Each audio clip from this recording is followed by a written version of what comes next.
तपाईहरु चाहिँ हैन काठमाडौँको चाहिँ माछा पोखरी अझै कलङ्कीदेखि भनौँ न त्यो एरियादेखि चाहिँ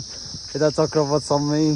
यो रिङ रोड भित्रैमा के तपाईहरु चाहिँ एकदम अब शान्त खोज्दै हुनुहुन्छ अनि घुम्ने ठाउँ खोज्दै हुनुहुन्छ भने चाहिँ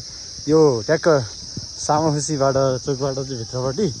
अनि यो टिचिङ हस्पिटलको चाहिँ अपोजिट साइडतिर चाहिँ यो रानीबारी सामुदायिक वन उपभोक्ता समूह रहेछ के जस अनुसार चाहिँ यो संरक्षण गरेर राखेको जङ्गलहरू रहेछ।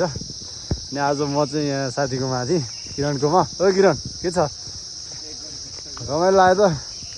अनि भाइ पनि छ भाइको नाम भनिदेऊ त मेरो नाम सुदन खत्री ल हो अनि हामी चाहिँ यहाँ अहिले दिउँसो आउनु चाहिँ टिकट काट्नुपर्ने छ रु20को टिकट है पर व्यक्ति यसरी चाहिँ छिरेका छौँ एकदम अब वन प्लस वनभित्र मन्दिर यहाँको विशेषता अनि डुल्लै छ अब एकदम